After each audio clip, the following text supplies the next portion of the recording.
Hey guys, Wade Willis here, and I'm talking to you guys today about the new episode of A Certain Scientific Railgun T, episode 22, Scavenger. Now, this is my favorite episode so far since they came back from the Corona break. And before I get into the episode, guys, don't forget to smash that like button like your Tomo using his Imagine Breaker. Now, the episode starts off with Scavenger looking for, and they call her the puppet, but the doppelganger. So they're sitting on the mission, and then we go to Kariba is with Misaka and Misaki, and we learn that she's talking about the soul even more. I'm very interested in that they're really going in depth into this soul perspective. And basically the soul that is in the doppelganger, it's only temporarily in there. And once the body breaks and dies, as much of as a robot could die, the doppelganger, or the soul of the doppelganger, whatever it actually is, has the potential to swallow up all of the city. So, kind of a crazy theory, and I'm not gonna lie, I kind of thought that it was a bit. I'm like, okay, they're not going to get into that really. Maybe she's just like over analyzing everything. But we get into it more. Looks like she may not have been overhyping everything. We also found out that Kariba did start Indian poker, but there wasn't really a menacing. It wasn't for a menacing purpose. She could not find a solution to the fake soul and getting rid of it. So she thought that by doing Indian poker and having everyone's like intellect and learning all these new skills so quickly would increase the likelihood that someone would find a solution to this problem. Actually, very genius thinking there. And so we find out later on that, like, with her calculations, that in about 2 months, with how everything's progressing because of the Indian poker and the skills that are being developed by people, it should take about 2 months for someone to come up with a solution. So kind of interesting, but it looks like it's hitting. We ain't gonna last 2 months, I'll tell you that. Just how everything's progressing. Then Kariba kind of leaves the girls, and she's attacked by her doppelganger. Now, last episode, I thought that she was going to be fighting side by side with the doppelganger. No, not so much. Maybe later on, but so far, no, and I actually don't think so later on. Kariba's able to escape. She uses like a smoke screen thing, gets away. Scavenger finds the doppelganger, the puppet, and Seiki is kind of chasing after her. Seiki's the one who can control like metal and stuff, and the doppelganger, which is not good for the doppelganger because she's made of metal, and they're able to basically take control of her pretty easily and kind of take her out. They use the paper from, I believe her name is Naru. Naru. They use her paper to kind of basically tie her up like it's a rope. So, and I'm sitting there, I'm like, that was way too easy.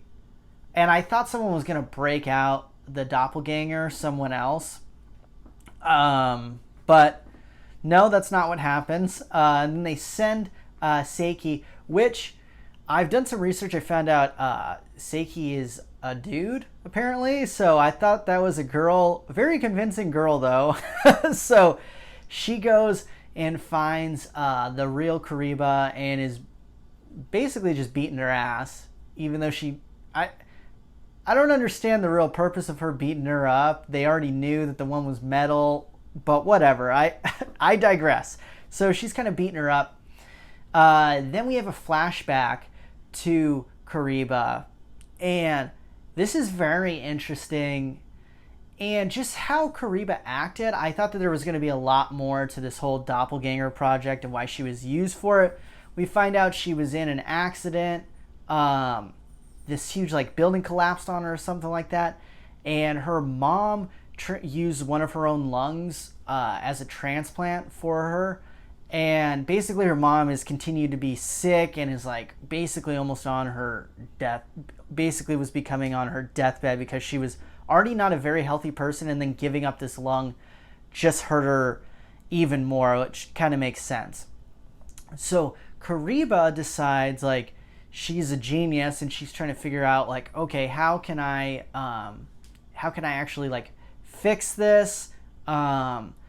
Comes up with this project. No one wants to do it, so she volunteers herself this doppelganger project that I talked about after the last episode.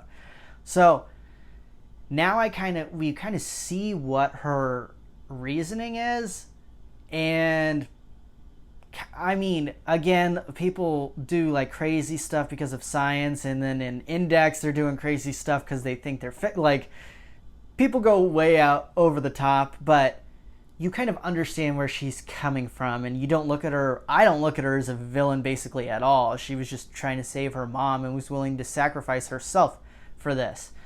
Now, and then Misaka and Misaki are kind of like talking back and forth, and Misaka's like, why didn't she tell us this? And then this is very serious to Misaka, and Misaki kind of says like, well, she probably felt guilty and that it's her fault that all this stuff's going on with the doppelganger, which is similar to how Misaka felt when she was dealing with found out because she gave her DNA and stuff, allowed her DNA to be mapped, the whole Sisters project happened, and I mean, I believe like 10,000 of her clones have been murdered by Accelerator.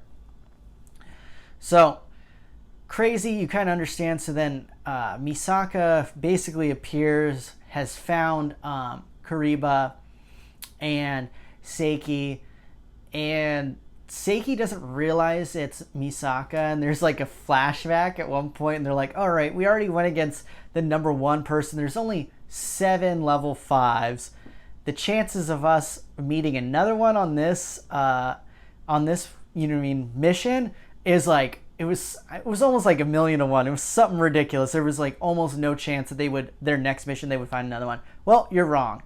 And Misaka basically whips her ass. I mean, the girl uses metal, and Misaka can also control metal with magnetism. She has the whole electricity thing too. Not a great matchup for Seiki. So, on the other side, Doppelganger basically breaks out, and you're like, how did that happen? She's actually able to control the paper from Naru, which is not a great sign. Naru beats her up, like she gets into that big, like, it looks like the big stuffed animal thing. Oh, sorry, and I forgot, the leader gets her arm broken by the doppelganger. She just snaps it. It is, I didn't think they were gonna like show it. I was like, oh wow, okay, they're going there today.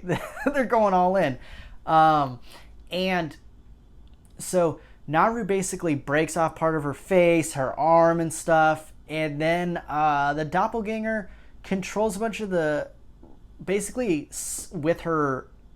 And guys, I think this is like the soul or whatever is in her that is a soul. It's not a real one.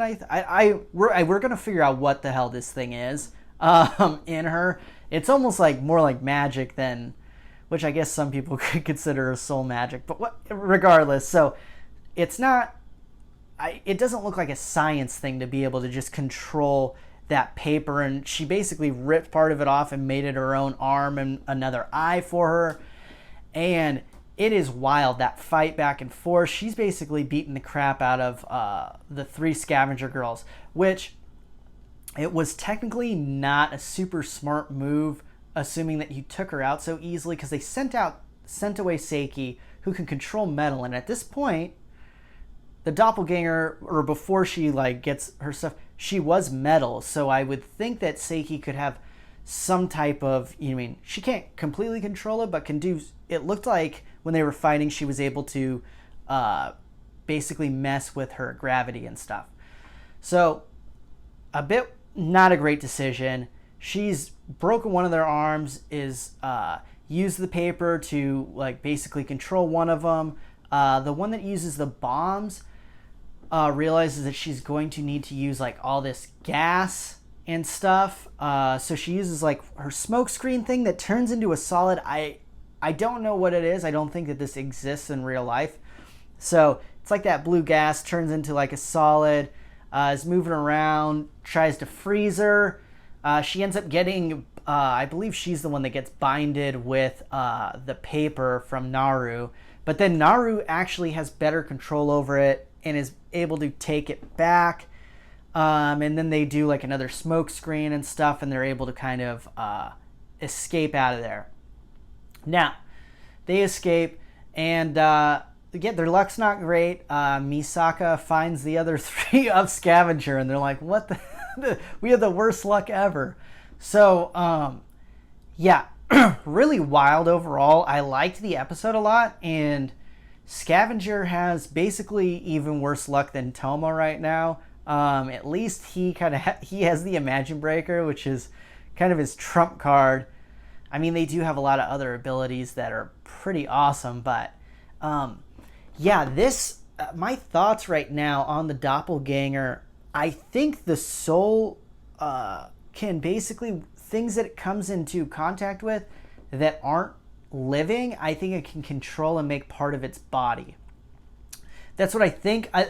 They didn't go into the science or anything really into it. They were kind of like, people were trying to my knowledge, and I'm sure in the you mean manga and stuff, maybe they explained it a little bit better, but as we know right now, I don't know how she's controlling this, and I think it has to be non-living to make it part of her body. So if I'm wrong, let me know. As long as it's not forward in the manga, I don't want any actual spoilers. But if they explained it better in the manga, let us know.